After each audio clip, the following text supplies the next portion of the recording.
नमस्कार। आज हम चल रहे हैं एक सफर पर, झारखंड के उन पवित्र धामों की ओर जो सिर्फ आस्था के केंद्र नहीं हैं, बल्कि इतिहास और संस्कृति की जीती जागती कहानियां हैं। तो चलिए शुरू करते हैं ये आध्यात्मिक यात्रा।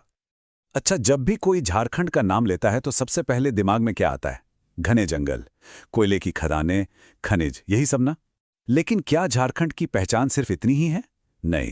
चलिए इस आम धारणा से थोड़ा आगे बढ़ते हैं और उस गहरी आध्यात्मिक विरासत को खोजते हैं जो हजारों सालों से इस धरती में समाई हुई है। तो सबसे पहले बात करते हैं उन शक्तिशाली तीर्थ स्थलों की जो इस पूरे क्षेत्र की, आप कह सकते हैं कि आध्यात्मिक रीढ़ हैं। ये सिर्फ मंदिर नहीं है, बल्कि ये शक्ति और साधना के वो केंद्र हैं जहां आज भी ऊर्जा महसूस की जा सकती है। तो हमारी यात्रा की पहली मंजिल है देवघर, बैद्यनाथ धाम। ये कोई आम मंदिर नहीं है, जरा सोचिए। ये भारत की उन चुनिंदा जगहों में से है जहां भगवान शिव ज्योतिर्लिंग के रूप में और मां सती शक्तिपीठ के रूप में एक ही जगह एक साथ विराजते हैं। है ना ये अद्भुत? और यही दोहरा महत्व इसे सबसे खास बना देता है। देखिए, एक तरफ तो ये देश के 12 ज्योतिर्लिंगों में से एक है, जिसे मनोकामना लिंग भी कहते हैं। मतलब मान्यता है कि यहां दिल से मांगी गई हर मुराद पूरी होती है। और दूसरी तरफ ये 51 शक्तिपीठों में से भी एक है। कहते हैं कि यहीं पर देवी सती का हृदय गिरा था। तो शिव और शक्ति का ये संगम वाकई इस जगह को असाधारण रूप से पवित्र बनाता है। इस मंदिर से जुड़ी कुछ और मजेदार बातें हैं। इसका निर्माण 16वीं सदी में गिद्धौर के राजा पूरणमल ने करवाया था। और एक और चीज, अगर कभी यहां जाने का मौका मिले तो मंदिर के शिखर को जरा ध्यान से देखिएगा।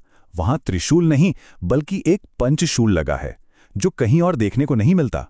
और पौराणिक कथा तो ये भी कहती है कि इस शिवलिंग की स्थापना स्वयं रावण ने की थी। अच्छा, देवघर से अब हम आगे बढ़ते हैं दुमका की ओर। यहां एक बात बहुत मशहूर है। कहते हैं कि बैद्यनाथ धाम की यात्रा तब तक अधूरी है जब तक बासुकीनाथ के दर्शन ना कर लिए जाएं। ये दोनों धाम मानो एक दूसरे के पूरक हैं, अटूट रूप से जुड़े हुए हैं। बासुकीनाथ धाम को लोग प्यार से फौजदारी बाबा का दरबार भी कहते हैं। फौजदारी बाबा मतलब वो अदालत जहां फैसले जल्दी होते हैं।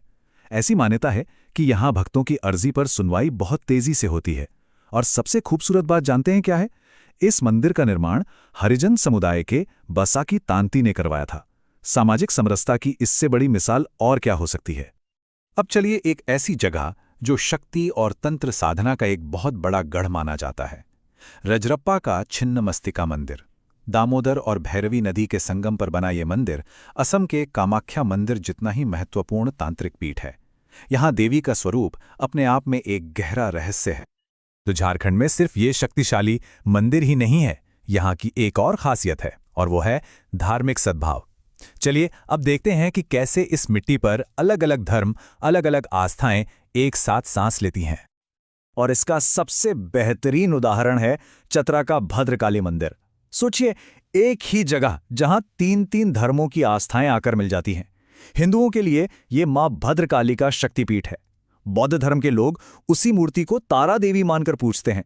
और जैन धर्म के लिए भी ये एक पवित्र जगह है। वाकई अद्भुत है ये संगम।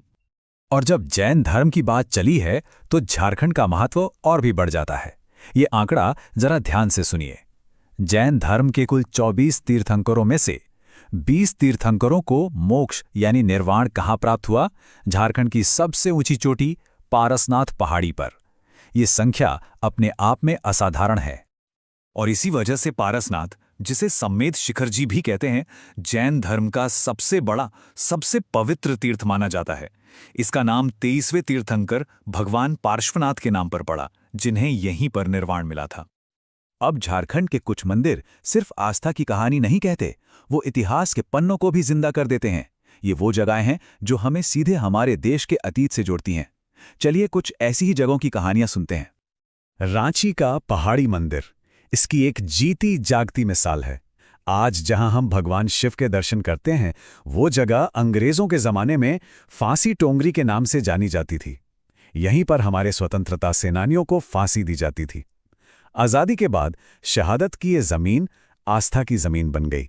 और आज ये देश का शायद अकेला ऐसा मंदिर है जहां 15 अगस्त और 26 जनवरी को गर्व से तिरंगा फहराया जाता है। ये सिर्फ एक मंदिर नहीं, ये हमारी राष्ट्रीय भावना का प्रतीक है। रांची में ही एक और ऐतिहासिक मंदिर है, जगन्नाथ मंदिर। और एक मजेदार बात यह है कि ये मंदिर पुरी के मशहूर जगन्नाथ मंदिर की हूबहू कॉपी है, बस साइज में थोड़ा छोटा है। इसे 1691 में नागवंशी राजा ऐनीनाथ शाहदेव ने एक पहाड़ी पर बनवाया था। और हाँ, यहाँ भी पुरी की ही तरह भव्य रथ यात्रा निकाली जाती है। अब आखिर में चलिए झारखंड की विरासत के कुछ ऐसे अनोखे रत्नों पर एक तेज नजर डालते हैं जो वाकई हैरान कर देने वाले हैं। तैयार हैं?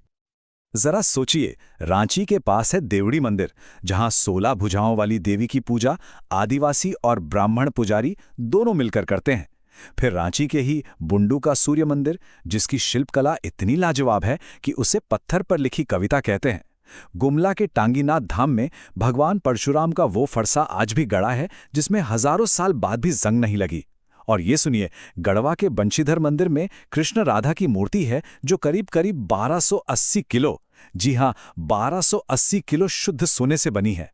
और गुमला का अंजन धाम, उसे तो हनुमान जी का जन्मस्थान ही माना जाता है। तो जैसा कि हमने इस पूरे सफर में देखा, ये सिर्फ पूजा पाठ की जगह ही नहीं है। ये मंदिर, ये धाम, ये तो झारखंड की असली पहचान की कहानी सुनाते हैं। एक ऐसी कहानी जिसमें आस्था है, इतिहास है, कला है और सबसे बढ़कर आपसी सद्भाव है। अब सोचने वाली बात यह है कि शानदार कहानी का कौन सा पन्ना हम सबको सबसे ज्यादा प्रेरणा देता है।